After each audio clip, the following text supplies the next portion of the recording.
Merci de nous retrouver en direct de la Rêve TV ici à l'hippodrome de Longchamp pour cette deuxième journée à la rencontre des entrepreneurs de France. Nous sommes ce soir avec Loris Viarouche. Bonsoir. Bonsoir. Merci d'être avec nous. Vous êtes le directeur marketing de Dell Technologies pour la France. Alors Dell, on va le rappeler, c'est 130 000 personnes, je crois, à l'international, 100 milliards de dollars de chiffre d'affaires. Cette rêve, vous l'aurez noté, est placée sous le signe de l'avenir, de la transformation. La technologie, c'est clairement un outil de transformation de nos sociétés. C'est en ça qu'aujourd'hui, Dell aide les entrepreneurs. Oui, merci Raphaël. C'est vrai, aujourd'hui on parle de transformation numérique d'une manière très très large. On peut le voir, on voit un vrai appétit à évoluer pour les entreprises, indépendamment du type d'entreprise. C'est vrai que notre métier, de notre côté, c'est d'accompagner les entreprises dans le cadre de leur propre transformation digitale.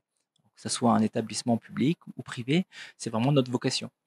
Est-ce que justement, vous avez vu ces dernières années changer votre cible ici en France? Est-ce qu'on s'équipe de plus en plus, y compris peut-être chez les TPE? Est-ce qu'on s'équipe autrement aussi au vu des besoins qui sont grandissants, ne serait-ce qu'en termes de connexion? Alors vous l'avez dit, vous parlez de cible, c'est important parce que peut-être qu'historiquement on a pu nous voir, ça fait depuis 1989 qu'on est en France, donc un certain temps, sur une cible particulière.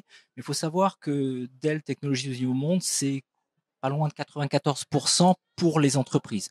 Alors quand je dis entreprise, c'est les TPE, PME, qui a été un des sujets d'ailleurs qu'on a abordé à l'occasion de la REF, mais c'est également les grands groupes, les ETI, et un point également important qui nous est cher historiquement, le secteur public à travers les collectivités territoriales, les hôpitaux ou les instituts étatiques. Ouais, il y a clairement et vous avez fait le distinguo et on va y revenir, les grands groupes d'un côté, et puis les TPE-PME. La la notion de transformation digitale, elle n'est pas perçue de la même manière. On va y revenir dans un instant, mais il y a clairement ce sujet de transformation digitale qui est à l'ordre du jour pour le monde de l'entreprise. Vous sentez vraiment que ça y est, tout le monde a bien compris que c'était une matrice pour l'entreprise. Je vous vois hésitant. Non, parce que votre question, elle est intéressante, mais c'est vrai quand on parle, on voit forcément une disparité. Alors on la voit entre les pays déjà. Je pense que ça c'est un point important. Mais si on parle de la France, bien sûr, on voit des vraies disparités. Alors on va parler peut-être sur un sujet de sécurité, mais Bien même d'une sûr. manière générale de transformation digitale. Et c'est facile à comprendre. Aujourd'hui, quand on est une entité régionale avec un outil de production, avec 25 employés, on n'a pas la même maturité qu'un grand groupe du CAC 40 avec 1000 personnes. Donc, de par la nature même des entreprises, déjà, il y a une différence qu'on peut voir. Mais si on veut être, ce qui est notre caractère plutôt positif, on a quand même vu une évolution très importante par nécessité, notamment ces dernières années, d'une transformation digitale qui a été poussée. D'ailleurs, on a gagné, on considère, une quinzaine d'années grâce, si je peux me permettre, au Covid notamment, et une accélération sur la transformation digitale. Alors, vous l'avez dit, il y a un sujet qui préoccupe plus particulièrement les entrepreneurs. Il y a eu d'ailleurs une REF numérique sur les questions de cybersécurité. C'est la question des attaques. On a vu que les collectivités étaient attaquées désormais, que les grands groupes l'étaient, mais que les petites entreprises l'étaient aussi. Ça, c'est un sujet que les patrons ont commencé à prendre davantage en considération aujourd'hui. Souvent, ils ne savent pas par quel bout en fait attraper la question. Ils se croient toujours à l'abri. C'est un peu not in my backyard.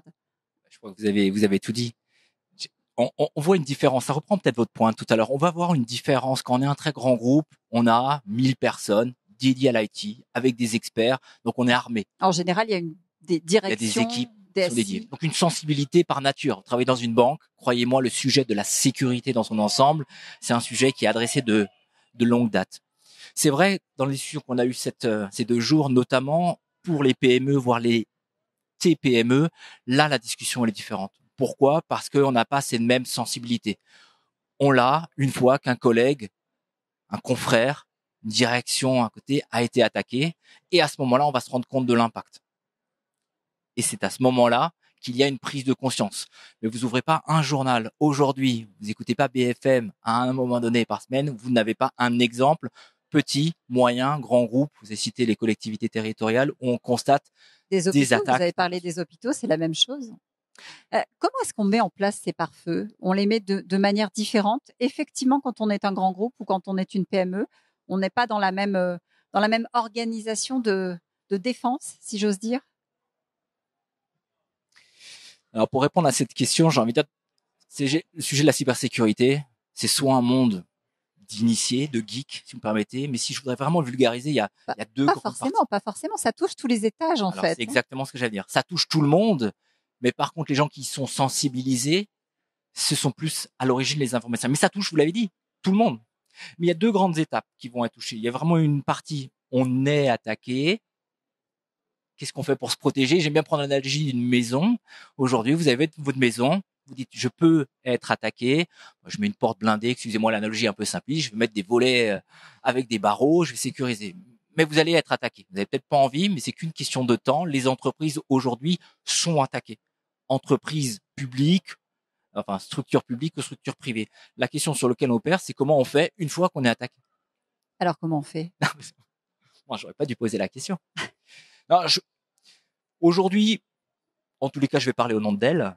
Aujourd'hui, il y a un certain nombre d'actions donc pour se protéger. C'est ce que j'ai expliqué. On se protège. Ça, on n'est pas les seuls à le faire. Le marché est très fragmenté. On vient se protéger. La question que je me suis auto-posée finalement, elle est qu'est-ce que l'on fait une fois qu'on a été attaqué? En fait, finalement, on a dû mettre en place des systèmes qui permettent de redémarrer. Redémarrer, c'est très simple. Aujourd'hui, en usine de prod, en hôpital, quand je dis très simple à comprendre, c'est comment on fait pour redémarrer vite avec un environnement qui fonctionne. Ouais, c'est important ce que vous dites parce que c'est un des problèmes qui est posé aux entreprises. Si elles ne redémarrent pas vite, on va se retrouver dans une situation très délicate parce qu'on a un problème d'activité économique, de perte de chiffre d'affaires. Alors, si Et ça peut prendre parfois des mois quand on n'est pas préparé, quand on n'est pas bien protégé. On a de nombreux exemples. Je pense que là, vous en connaissez un grand nombre, mais c'est effectivement l'enjeu économique. Je pense c'est un des trois enjeux pour moi. Économique, c'est assez simple à comprendre. On parle, juste pour vous donner un ordre de grandeur, je crois qu'en 2015, on parlait d'un impact financier pour l'ensemble au monde de 3 000 milliards d'impact. Et on parle pour 2023 de 10 000 milliards d'impact suite à des attaques. Et quand on parle d'attaque, deuxième point que j'ai envie de dire, c'est que moi, ce qui nous anime également sont les TPE, PME, qui sont moins armés.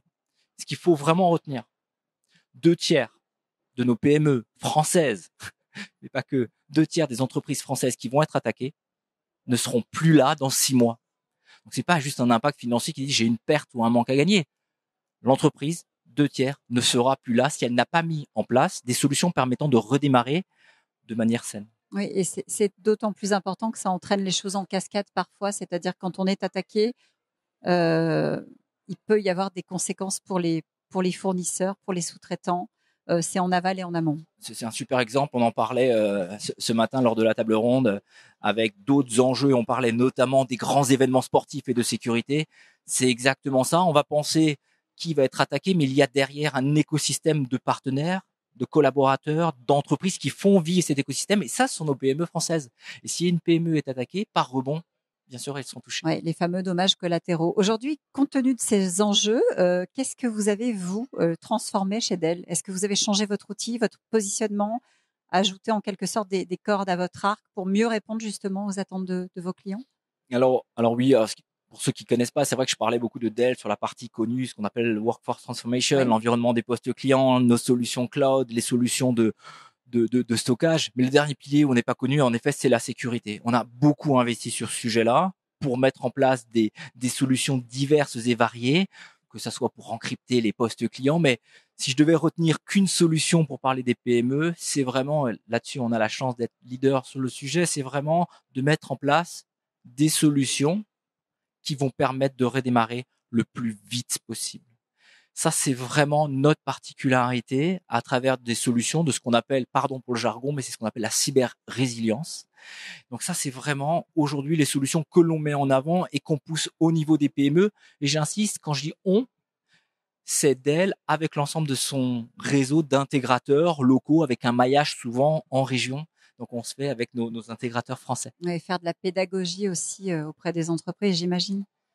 Oui, la pédagogie, c'est vraiment le point. Je pense que c'était un des sujets aujourd'hui, c'est cette prise de conscience. C'est une prise de conscience. Aujourd'hui, la prise de conscience, elle est forcée. Plus personne ne peut. On a encore quelques personnes qui pensent être aujourd'hui à l'abri. Vraiment, je le dis sans aucune arrogance, c'est qu'une question de temps. Vraiment, tout le monde vous parliez des entités publiques, on a dans la région des hôpitaux très récemment qui ont encore été attaqués. Et là, c'est pas qu'un enjeu économique, c'est un enjeu où l'hôpital redémarre pas, n'accueille pas ses ses patients, n'est pas en mesure d'opérer, n'est pas en mesure, c'est réel, de pouvoir commander les médicaments et vont ressortir un fax. Donc les enjeux sont vraiment très importants pour tout le monde. Demain ne meurt jamais. L'avenir de Dell, demain, c'est Ne meurt jamais. de mieux défendre encore les entrepreneurs, de mieux les aider à mettre cette ligne en place. Ouais, je pense que vraiment, on a une philosophie. Moi, j'ai la chance d'être au sein de ce groupe depuis 19 ans. Vraiment, c'est une volonté qui est intrinsèque au groupe de longue date, de vraiment d'accompagner les entreprises à tous les étages, pas que les grands groupes. C'est vraiment dans notre ADN, cette volonté d'accompagner à travers les challenges. Vous l'avez dit, il y a beaucoup d'accompagnement pédagogique, d'évangélisation. On fait partie, on est à nos côtés. On a la chance d'être nombreux en France. Et ça, c'est une vraie volonté d'être là. Alors, on ne meurt jamais. On fait surtout en sorte que nos clients ne meurent jamais et pour être à leur côté. Merci beaucoup, Laurès Viarouche, d'avoir été avec nous, directeur marketing de Dell Technologies pour la France. On se retrouve ici en direct de l'hippodrome de Longchamp sur la Rêve TV. D'ici quelques minutes, nous serons avec Ilan Wanounou, directeur général d'Undered. À tout de suite.